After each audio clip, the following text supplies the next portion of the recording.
Auromira Centre, London, is delighted to welcome you all to Sri Aurobindo's sesquicentenary celebrations on this beautiful summer afternoon and evening for some of us. We extend a warm welcome to Kirit Thakkar, our first speaker to open up this series of celebrations. Many of us know Kirit Thakkar when he visited us 3.5 years ago in July 2019. Kirit delivered a talk on integral yoga. He also led a whole day workshop on the mother, significance of mother's embodiment, mother's influence on us, and the mother in Savitri.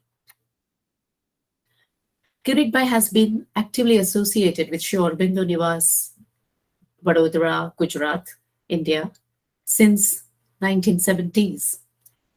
He has been the editor of Gujarati version of All India magazine Prabhu Arpan, a monthly of Sri Aurobindo Society, since 1983. Kirit has studied in detail, in depth, major works of Sri Aurobindo and the Mother. He delivers talks on Sri Aurobindo's and the Mother's teachings and on Indian spirituality all over Gujarat and internationally. He is also the author of life sketches and sadhana of 4 distinguished Gujarati sadhaks of Sri Aurobindo Ashram: Champaklal-ji, Purani-ji, Pujalal-ji, and Sundaram-ji. Kirit has translated many original works into Gujarati. To name a few: Guidance from Sri Aurobindo, Part 1, Letter to a Young Disciple by Nagin Doshi. Then Wilfred's translation of the Mother, the short biography. Mighty Impersonality by Sri M.P. Pandit. Sri Aurobindo's Teachings by Sri M.P. Pandit. Pitfalls of Sadhana by M.P. Pandit. And Health Practices, published by the Ashram School. 4 collections of his talks on Sri Aurobindo's teachings are published in Gujarati. Panchamrit, collection of 5 talks. Divya Sansparsh, 7 talks. Psychic Being, Prana, that is the vital force, 3 lectures. Major works of Kirit include Savitri Shabdamrit series and now The Life Divine. Kirit has for over past 13 years worked in close collaboration with Shraddha Vanji of Savitri Bhavan in Auroville, working on free translation of Shraddha Vanji's talks on Savitri, which are published as English of Savitri. There are 10 volumes. The beauty of Shabdamrut is the original Savitri verse, followed by the poetic translation of Pujalalji, also the prose translation of Pujalalji's poetic verse, and then the translation, the free translation of Shraddha Vanji's commentary.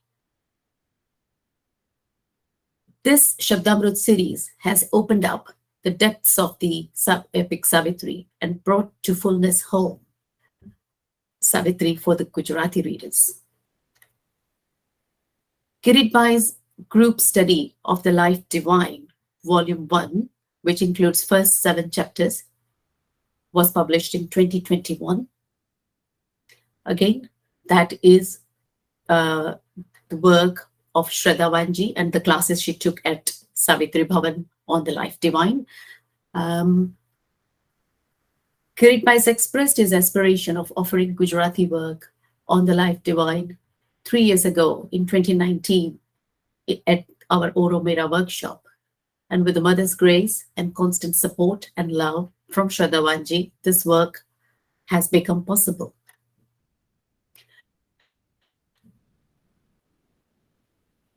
It is really important to highlight here that for the past few years, the literature and literary world of Gujarat have been more inclined and receptive to Sri Aurobindo's works. This is evident by the preface for Savitri Shabdamrut Volume 8 by Rajendra Shukla, who is known as the Rishi poet of Gujarat. And for the life divine, Sri Raghuveer Chaudhary, the eminent Gujarati writer, novelist, past president of Gujarati Literary Academy, and the recipient of the prestigious Gyanpith Award. We can see how art and literature are finally acknowledging, or shall we say, rather becoming ready to receive the light which emanates from Sri Aurobindo's writings. Kirit Bhai's Shabdamrit 13, which is book 2, canto 10 and 11, has been published, and he's currently working tirelessly on Shabdamrit 14 series, aiming for the publication for the 150th celebration. Finally, I would just like to say that Kirit Bhai's publication is known as Yoga Yukta. Yoga Yukta is aspiring to continue with Shabdamrit series book 4, 5, 6, 8, and 9 of Savitri, and the Life Divine, the next 7 chapters. Introduction of Kirit Bhai will not be complete without Yukta, or Yukta Ben, Kirit Bhai's better half, just sitting behind him there, a devoted and committed collaborator on this Mahayagna. Yukta Ben is always behind the scene, constantly providing the essential support in preparation, administration, publication, delivery, everything. We pray at the lotus feet of the Divine Mother to continue to pour her grace and love in abundance to Kirit Yukta, so that they may continue this Mahayagna for Sri Aurobindo's devotees and followers.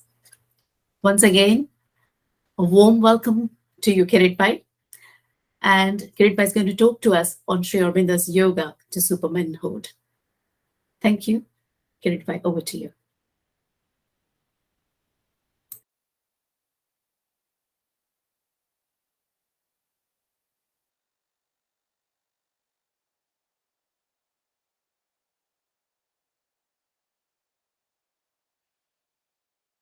Still on mute, Kirit Bhai.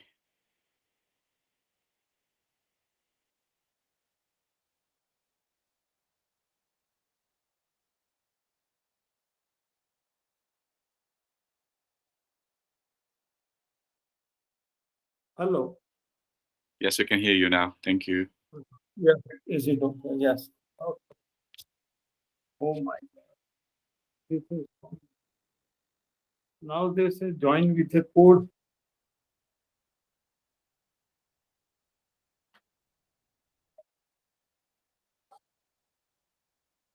Hello. Yes, Kirit Bhai, we can hear you. But here I am losing the link. I am not able to return to your call. Open.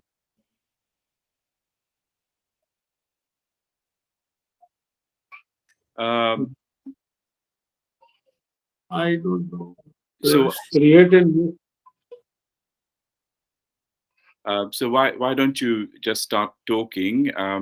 Because you're still with us. Okay. Okay. I try mom reply all.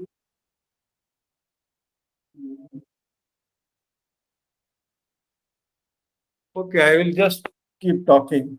Thank you. Kirit Bhai, can you turn your video on, please? Video, if possible.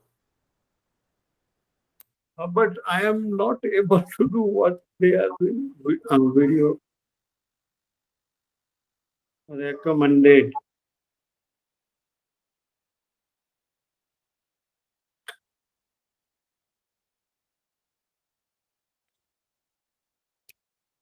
Can I join again? Yes, I think that might be one way out. Yeah, try again. But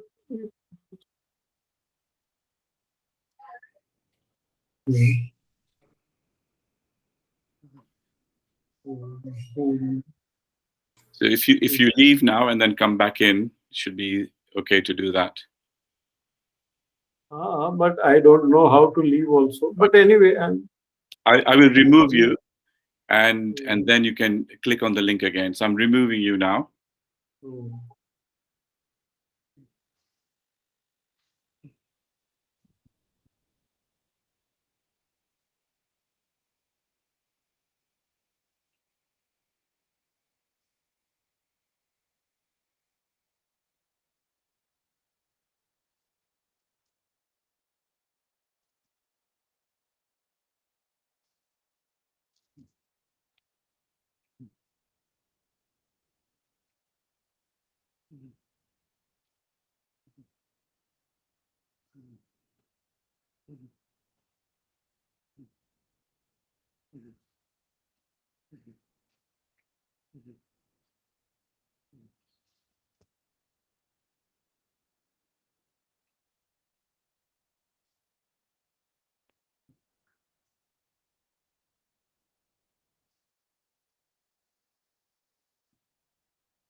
He's just let me know he's joining in through another link, through someone else.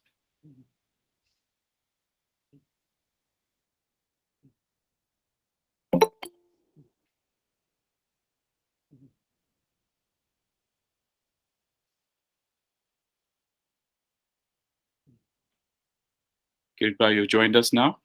Thank you.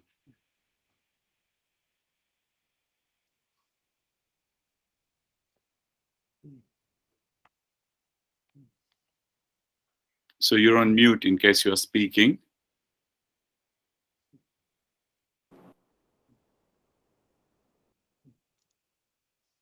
Is it okay now? Yes. So,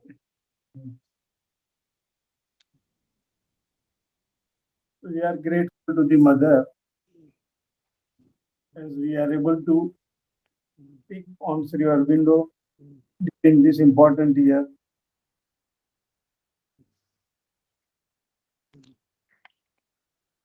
I will start lots of minutes. The subject given is Sri Aurobindo Sadhana to Superhumanhood. So I would like to divide this topic into two, Sri Aurobindo and his sadhana to superhumanhood. To begin with, I remember mother's words. What Sri Aurobindo represents in the world's history is not a teaching, not even a revelation. It's a decisive action direct from the Supreme. So we will talk on Sri Aurobindo, keeping these words of the mother in view. Who is Sri Aurobindo? And in this context, it's a direct action from the Supreme, decisive action direct from the Supreme. So when we want to know something about a person, we inquire about his birth, his family, his education, his status in society, his work. In all, we know about the personality, but a yogi or avatar or a direct action from the Supreme, like Sri Aurobindo, we have to know about his impersonality. It is said the greatness of a great man lies in the impersonal man in him. Whatever we know about Sri Aurobindo from the writings of his family members, his sister, his brother, and other senior sadhaks, those who have written about Sri Aurobindo, one thing we can be sure that his Sri Aurobindo was utterly impersonal. His actions were not from personal consciousness, were not for any personal aims, but he was acting always egoless, vast cosmic consciousness. We know the fields and the acts usually the man has to undergo during his lifetime. The man starts with his family, then his society, then his village, and if his field is extended, it will go up to state or nation at the most. And in very few cases, the personality extends or the action or the field of action extends to the world level also. That is called the level of humanity. But Sri Aurobindo for the first time exceeded all these fields, even the field of humanity. And he gave the new idea of creating a new race, of new species, and new society, new humanity. The reason behind this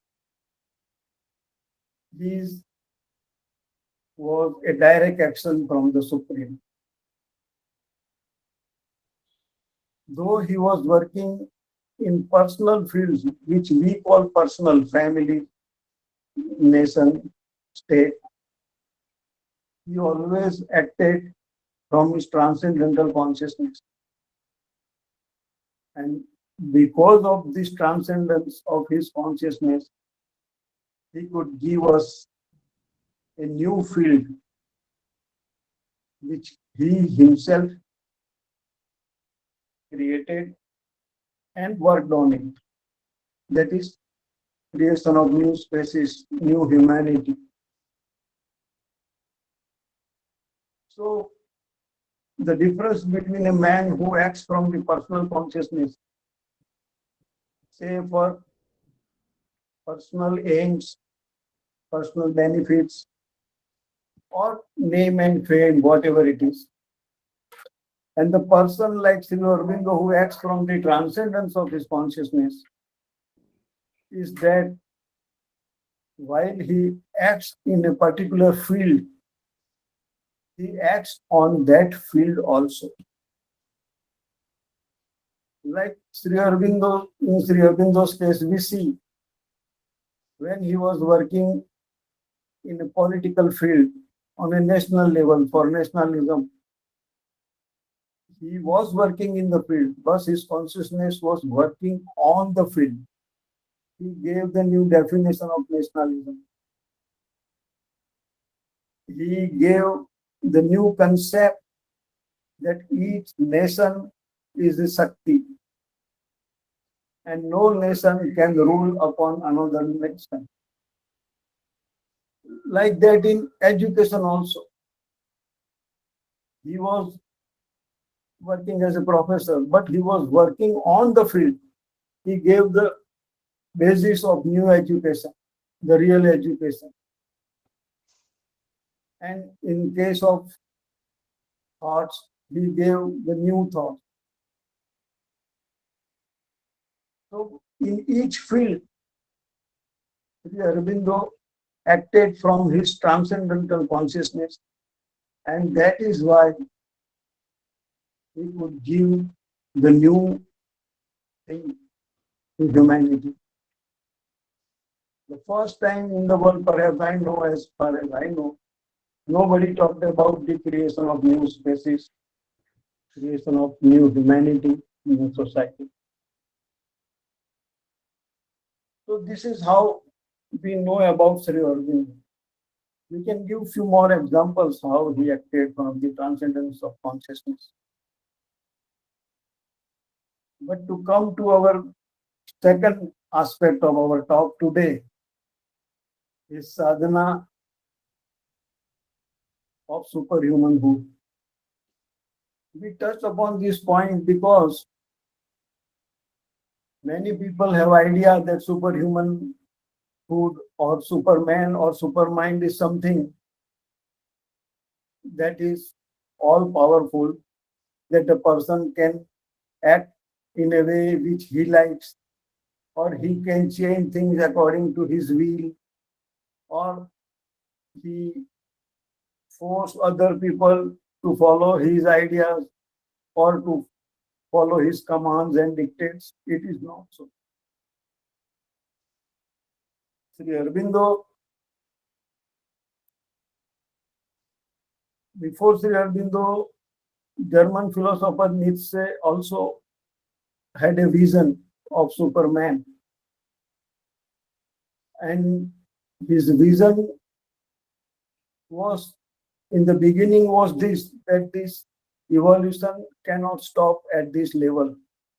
Man is not the last term of evolution, and a higher being will come, which will be like man to animal.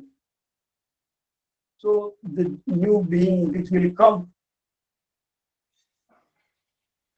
will be higher than the human beings. But then his idea, his mind mixed with his intuition, and he came to the conclusion that the new Superman which will come, it will be all powerful. It can do whatever he likes. It can change the rules of the universe. It will not follow any rule. He can do whatever he likes. And that was like a Rakshasa explained in our Purana. But Sri Aurobindo Superman is a cosmic personality.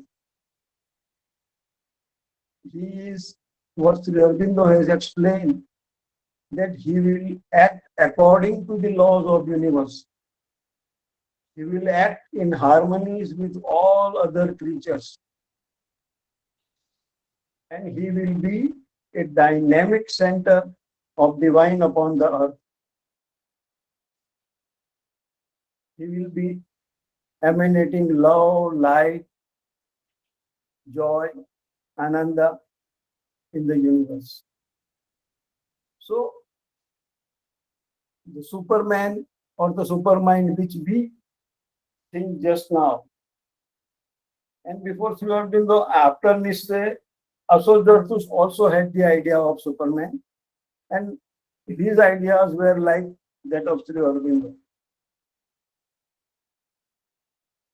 Now, Sri Aurobindo, while explaining to us what is Superman or Supermind, of course, he says it is very difficult to decide with our mind what the Superman will be, or to talk about it, what the Supermind is.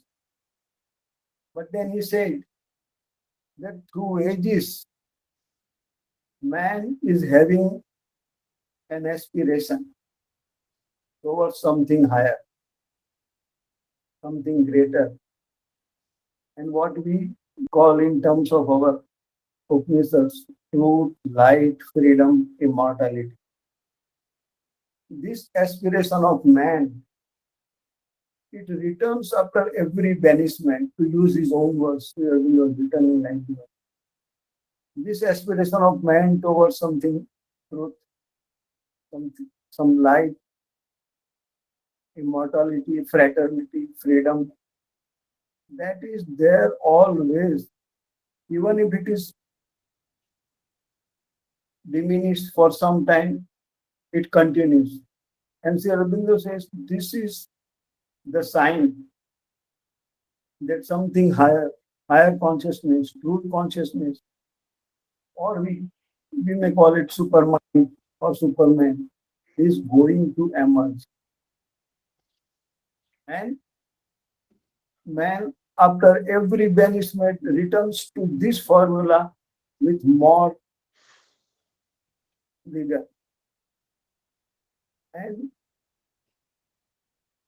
to know about the sadhana, how to achieve this supermind, or we may call that the next stage in evolution. Because we feel the limitations of mind, because we feel the limitations of our own force, that also leads that a new being, a higher being out of this present man is going to come. So both ways, this aspiration of man and this evolutionary process, which will not stop at human being, it gives the idea that Superman or Supermind is going to come. Now, when we talk about the Supermind or Superman, there are two terms which confuse people. One is Superman. That what we have discussed, that this Superman will be the highest state achieved out of this present man. That is through evolutionary process, the highest that in us, in man, is revealed. That is called Superman. And another term people confuse with it is supramental being, which Sri Aurobindo has explained. This supramental being will come in future from the higher levels of state than that of man. We have come from a particular state. But after the supermind working fully and few supermans created, there will be a higher plane than the man has come from, or the mental plane. And from that level, new species will come. They will be born as Superman. So at present, our field is Superman, the highest stage, the highest quality of the man achieved through this process of evolution, through this process of transformation. See, this yoga of transformation which Sri Aurobindo has given to us, we know the process from man to superhumanhood. And the basic means for this sadhana is, as we have already discussed, aspiration. Sri Aurobindo has spoken about it in his book, The Mother. There are two things which in their conjunction can, they alone can effect in their conjunction the great and difficult thing which is the aim of our endeavor. That is transformation. A constant and unfailing aspiration that falls from the below, and a supreme grace from that, from above answers.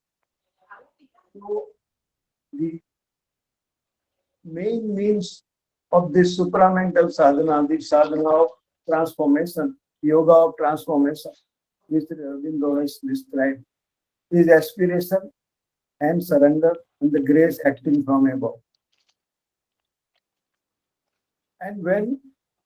And we have already discussed this aspiration Even if it is lost for some time, again it comes, it rebounds.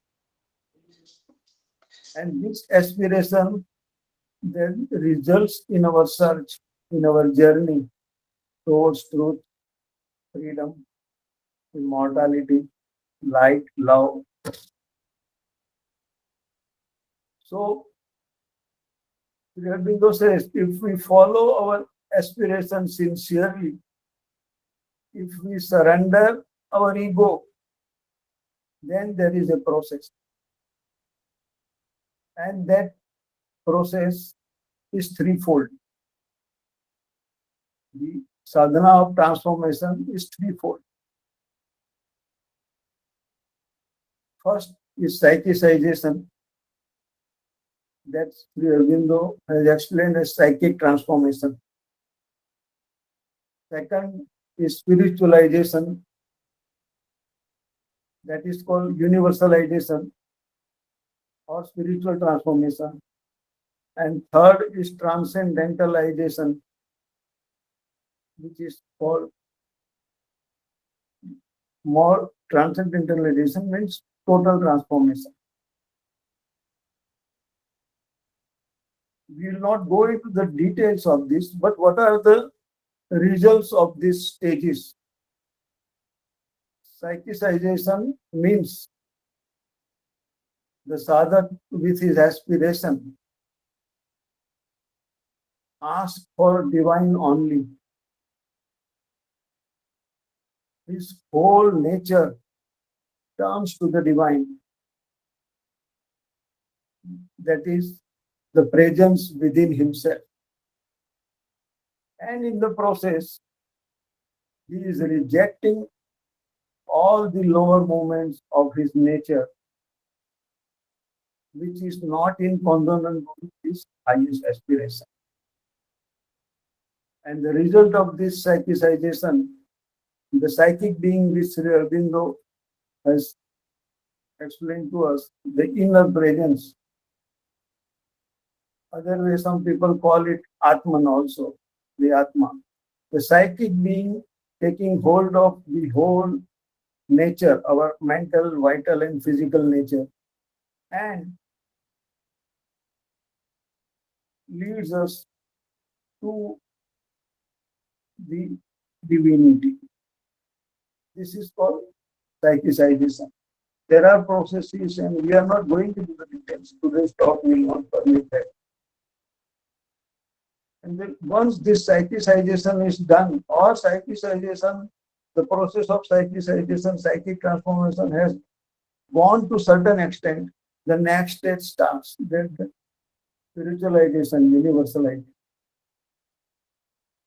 The psychic being realized in the individual is being extended to universe now.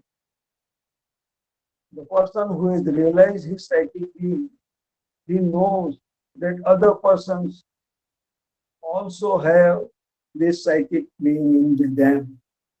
And he extends his consciousness to the whole universe. Because the psychic being in me is the same, the psychic being in other persons and in universe. So this extension of consciousness from individual to universal, that results in the descent of higher forces in individual. The light, love, truth, force, it descends and it reaches the sadhak's being because of his extension of consciousness, because of his universalization of his realizations, the force from above that acts. And after this process of spiritual transformation, universalization is over, is complete, then only the third process, that is transcendentalization, transformation of whole being, that takes place.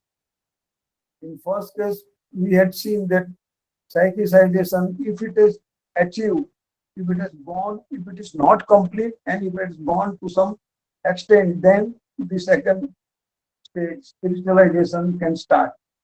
But after spiritualization is complete, this third process of transcendentalization, the transformation of the whole being of the nature. Here we have to rely upon what Mother and Sri Aurobindo has said.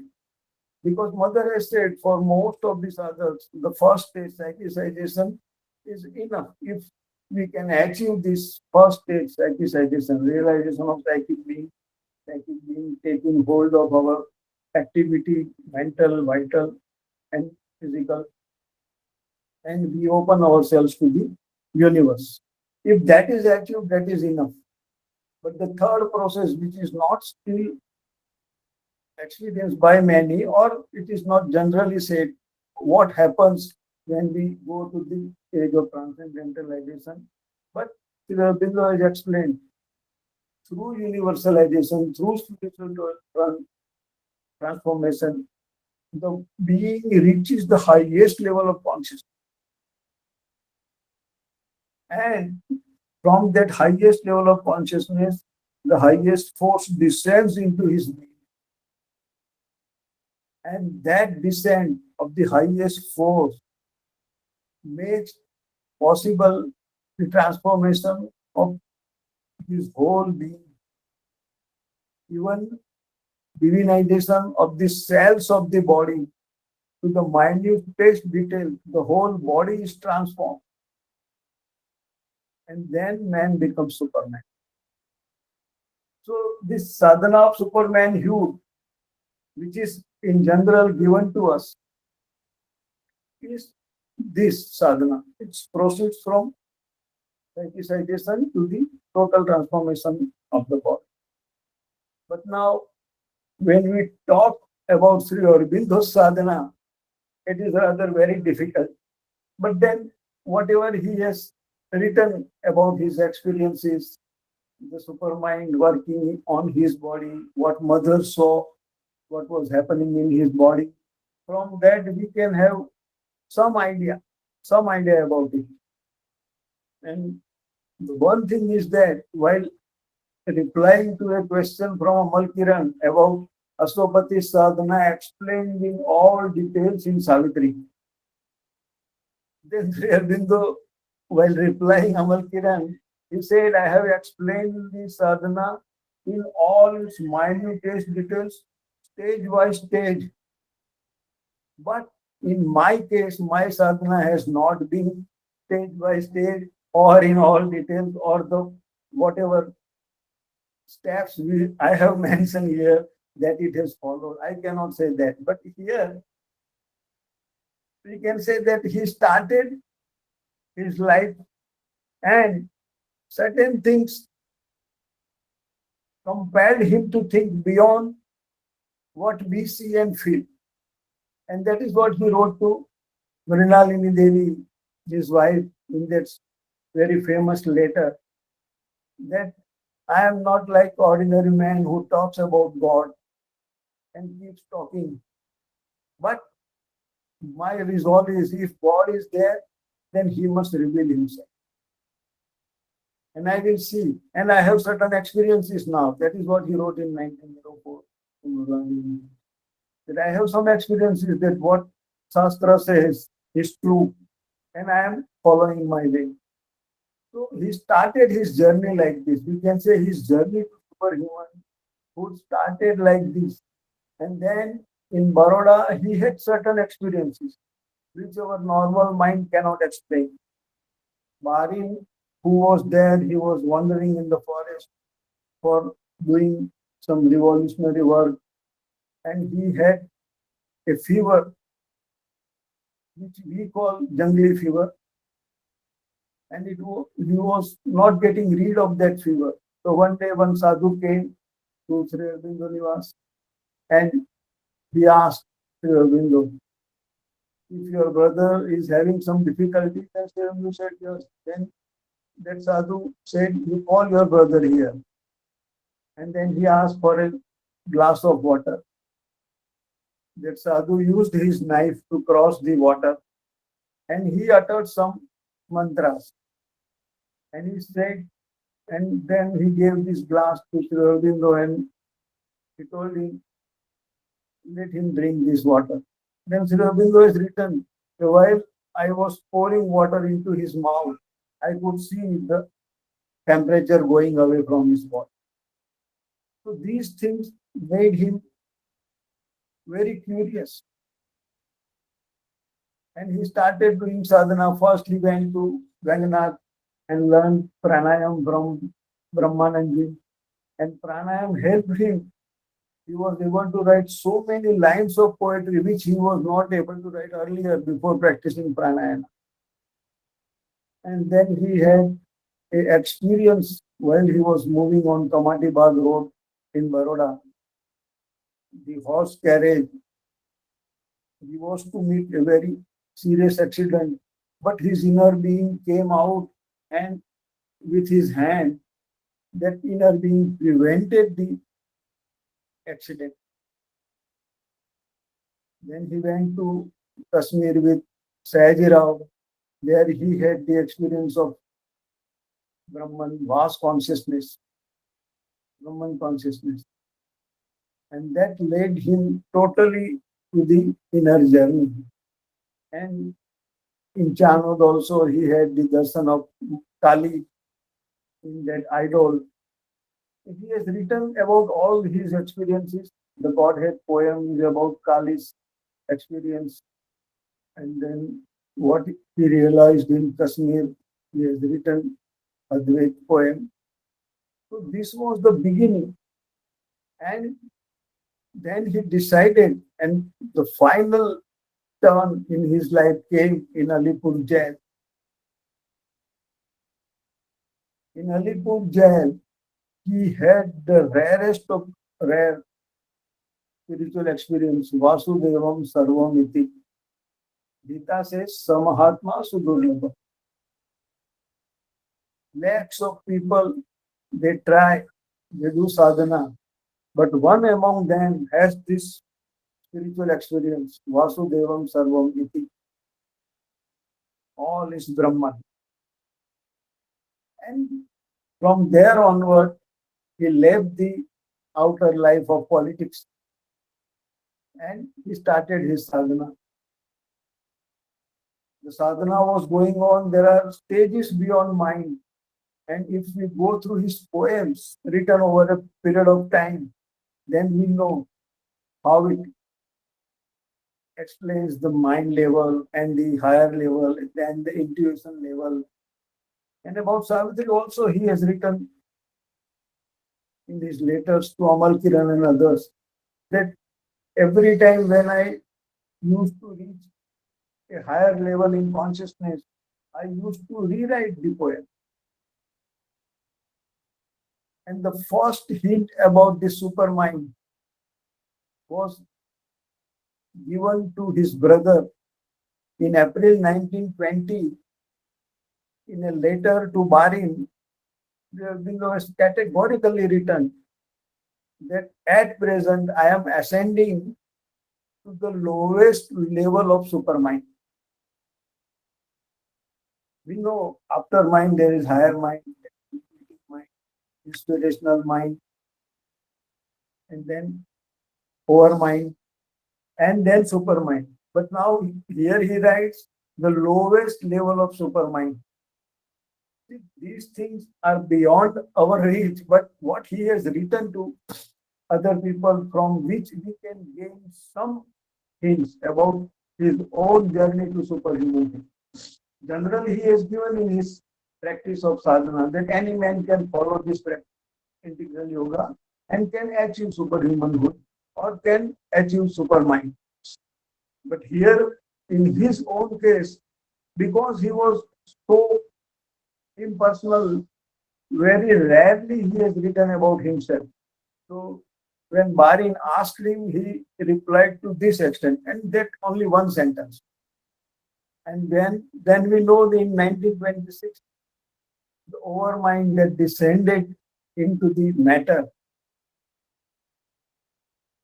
And that is very well explained. And before that, in 1924, what he realized in 1923, he used to give lectures on 15th August every year during that period. And Ambubai has given the whole account of it.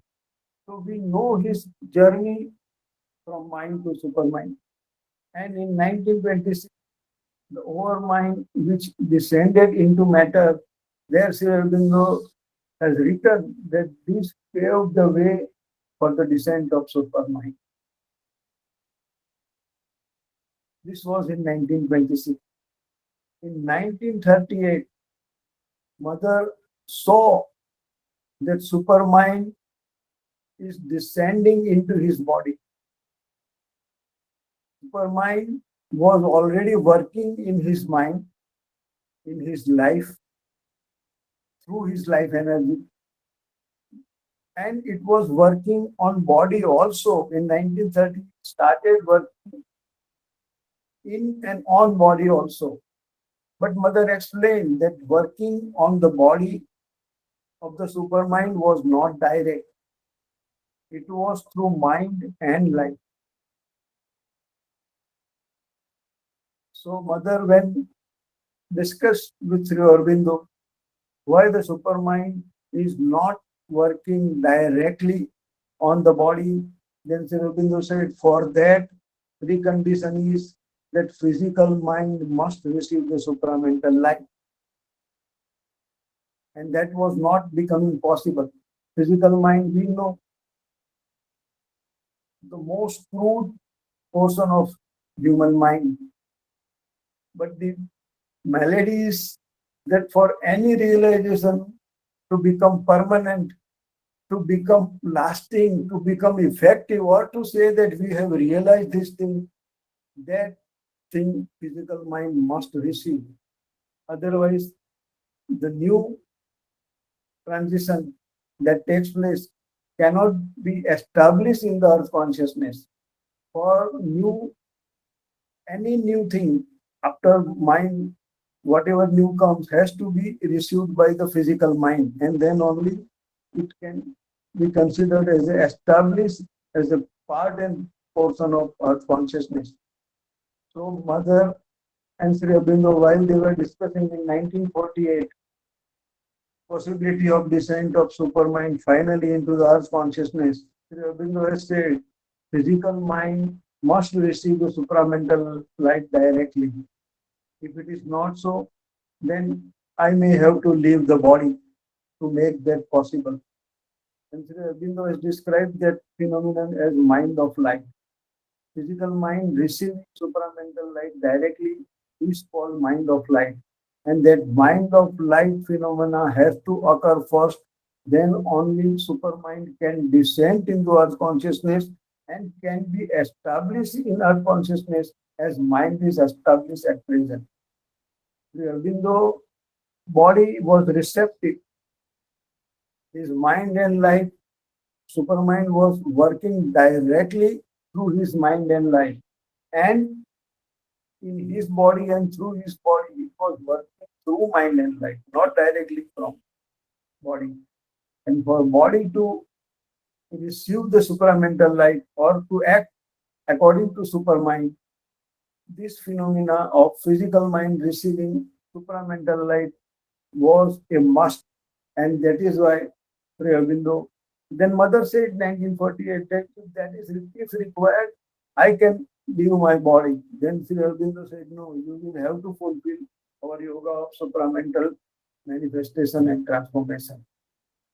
If required, I will go. And when Sri Aurobindo left his body in 1950, the first thing Mother realized, Mother was standing in front of his body. And first thing Mother realized and then finally confirmed, the moment he left his body, I realized what he called mind of light. Physical mind receiving supramental light. That became possible in my body. And that was the base for the descent of supermind in 1956. Because of Sri Aurobindo's leaving his body in 1950, the mind of light process became possible, and Mother realizing that mind of light, physical mind receiving supramental light, the descent of supermind became possible.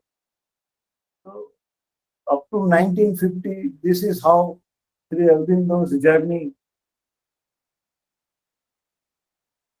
to superhumanhood has taken place, and this is all recorded in our books published by Sri Aurobindo Ashram, and what other sadhaks have written.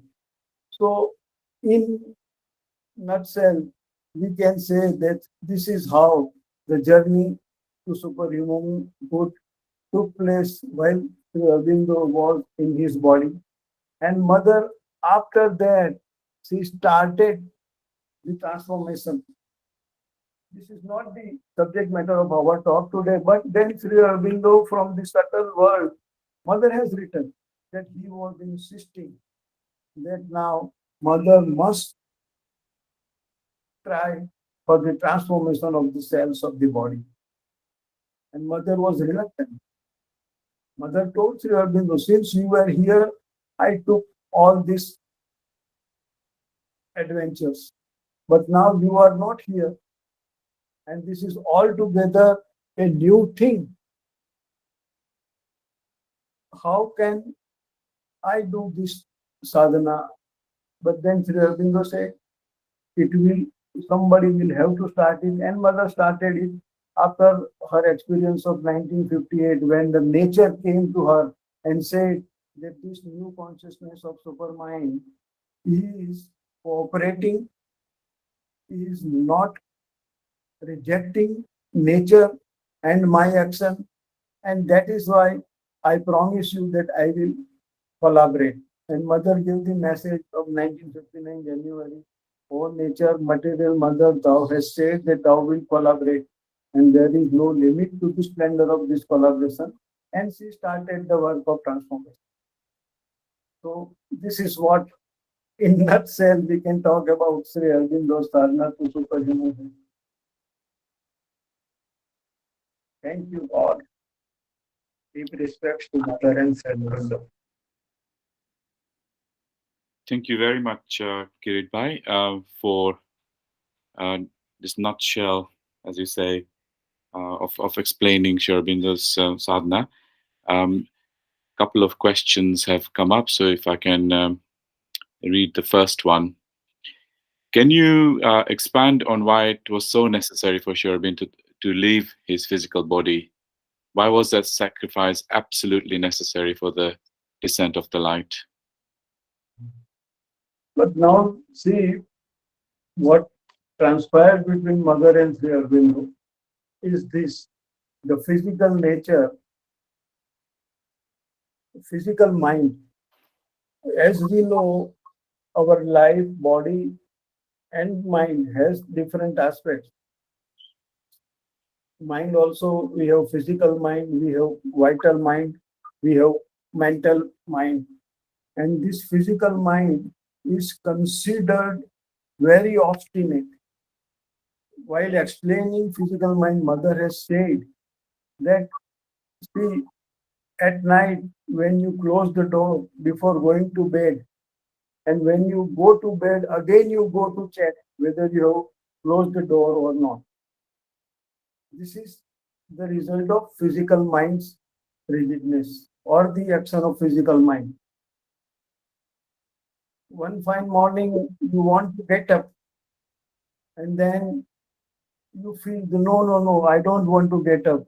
Today is not a very good day for me. I will not succeed.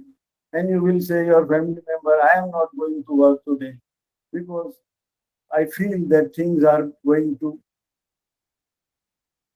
happen in a bad manner. So this is physical mind, always obstinate, always obstinate. And for a faculty like supermind has to be permanently established in this earth consciousness, the physical mind receiving supramental light was a must. And at that stage, Sri Aurobindo told Mother that I will have to leave my body. Other details, even Nirosda and Champaklal asked him, but he says, you will not understand. So the information which we have now is this: to make physical mind receptive to the supramental light, it was inevitable at that level in stage of evolution for him to leave his body.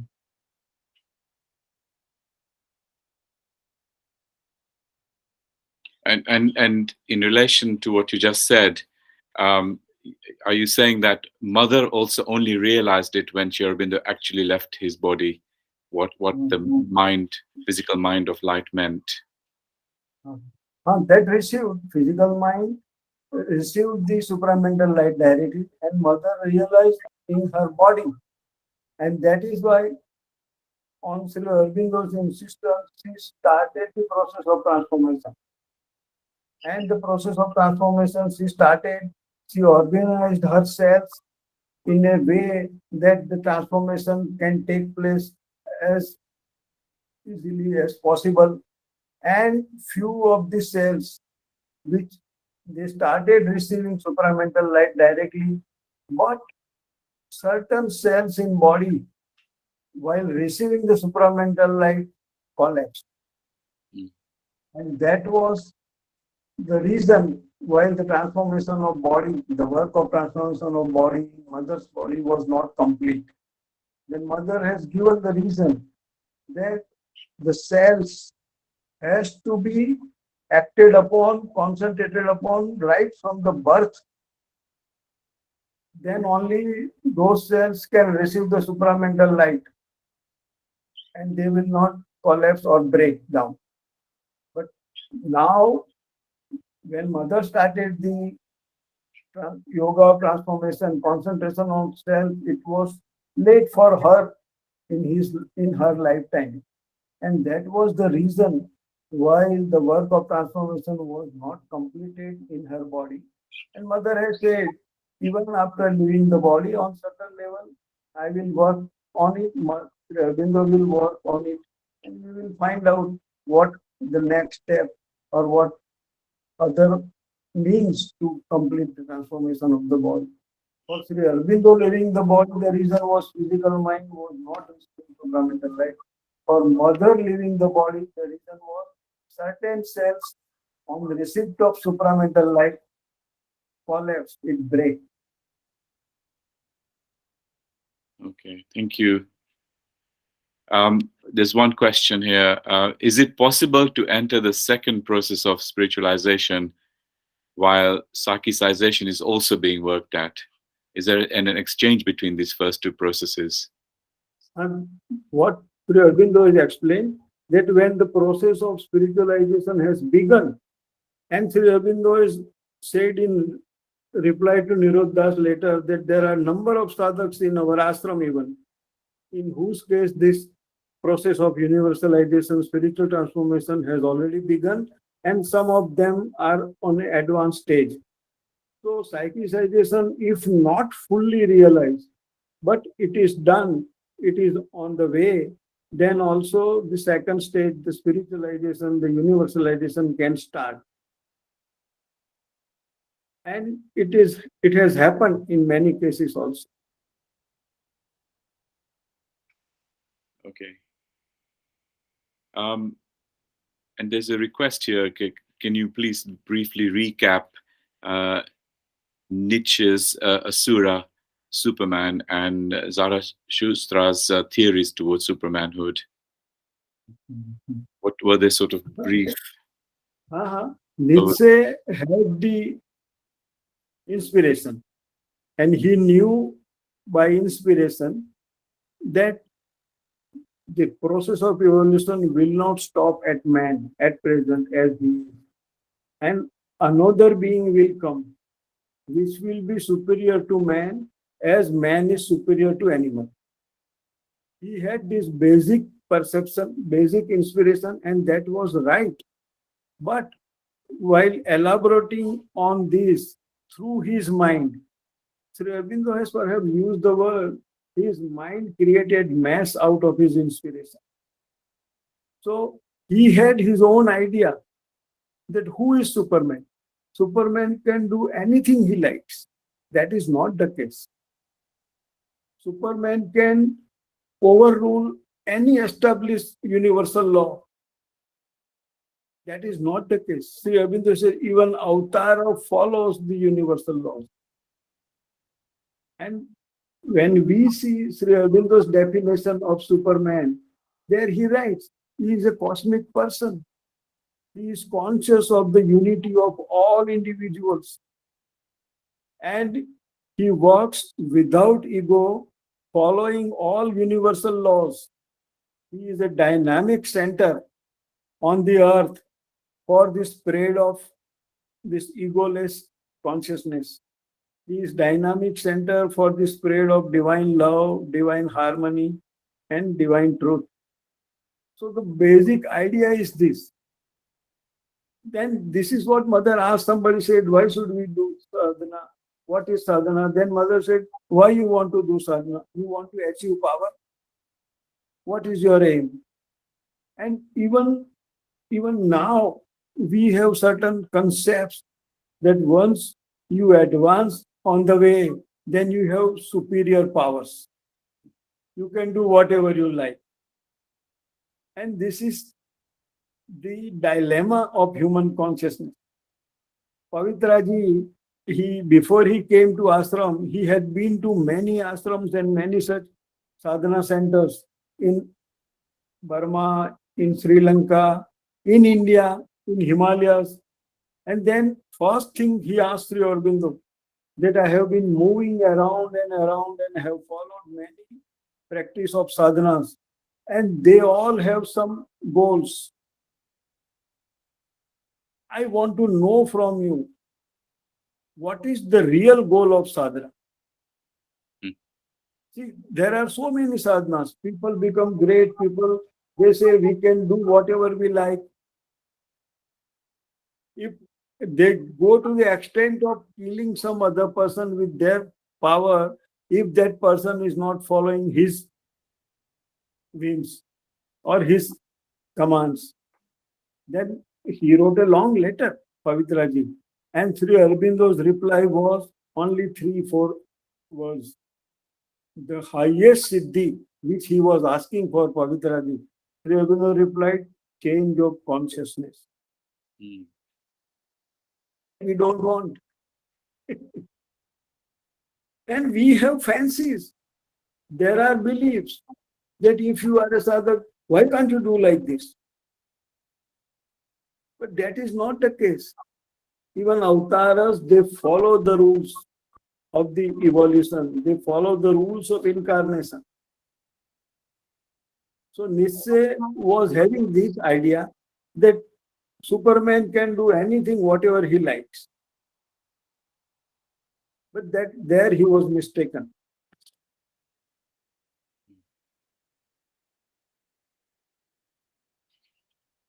Thank you for that explanation. A question from myself. Am I right in understanding from your talk that Sri Aurobindo's steps in sadhana were not in line with what is put in Savitri's book 2, the yoga of Ashwapati? Are they sort of different steps, or are steps in a different order? Sri Aurobindo has replied to Amal Kiran that my sadhana has never been on the prescribed lines.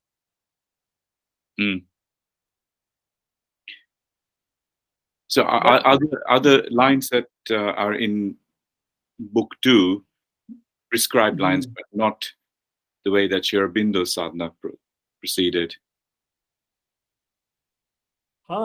See, but many people, including great scholars, they believe that Ashwapati sadhana is Sri Aurobindo sadhana, and they say Sri Aurobindo himself is Ashwapati or Ashwapati himself is Sri Aurobindo. But Shraddhavanji, when she was asked to write an article on Savitri, she also wrote that Ashwapati can be seen as Sri Aurobindo himself. And then she sent her paper to Amal Kiran because Amal Kiran was his mentor for Savitri. And Amal Kiran made some changes in that sentence itself. Ashwapati can be seen as an aspect of Sri Aurobindo. Radhavan wrote, Ashwapati can be seen as Sri Aurobindo himself. And Amal Kiran just said, can be seen as an aspect of Sri Aurobindo. So Sri Aurobindo's personality or his sadhana is so wide, so wide. See, only Amal Kiran can point out this thing. Of course, whatever written as the experience gone through by Asopati, that he has made according to the steps or rules. So, in subtle worlds, there are subtle planes, and then first there are life planes, then there are mind planes, and beyond mind there are planes. So, in that particular order, he has explained. But Sri Aurobindo has said, don't think that everything has happened in my case Hmm. as explained in steps. Right. That's probably the first time that I've heard that, and it's very, very useful to know that Asopathy is an aspect of Sri Aurobindo. Yes. See, in our next volume, volume 14, while discussing about Asopati sadhana, and this Shraddhavanji has mentioned in her talk on Dr. Natkani Memorial Lecture also, which has also come in as a print also, as a separate booklet. And the same is repeated in our next volume, Savitri Shraddhamrit 14, that she has given with page number where Sri Aurobindo has written this and what Amala asked Sri Aurobindo. With all reference, it is given there. Okay. Hmm. You explained about Nietzsche's concept of supermanhood. What about Zarathustra's concept? Zarathustra's concept was like Sri Aurobindo's concept only. There was no difference, like Nietzsche. Zarathustra also believed that superhumanhood is not something great and wide, like in power or in whatever position, but he said in the same manner that must be a universal man, must be a man realizing universal oneness with all beings. That is the main thing. And Sri Aurobindo has also said, if you say that you have realized your soul or you have realized your psychic being, then two things must follow. You must see other psychic being or other soul as you have seen your own psychic being, your own soul. Second touchstone is your psychic realization or your soul realization will not lead you to the escapism. The soul realization, the realization of psychic is true only when it accepts the challenge of transformation of human nature. If after realizing your soul, you want to run away from this existence, that is not possible. And Sri Aurobindo very categorically said that this manifestation of us is what people say, Brahma Satya Jagat Mithya, whatever they say. This world is not true. Sri Aurobindo says this world is true. This is the field of expression of the soul within. And the embodied soul, the being, must continue his work in universe and go through this process of transformation. That is the basic difference between what other philosophies and Sri Aurobindo's philosophy is. But it's a progressive manifestation. Not that in one life you may achieve the last stage of evolution. Even the person, those who follow up to the universalization, in their case also, the transformation of the whole being to the very cells of his body takes place at a very later stage in evolution. And to reach that later stage of evolution, how many births you will take, or how many births, how many experiences you have to undergo, that you don't know. Thank you. Thank you for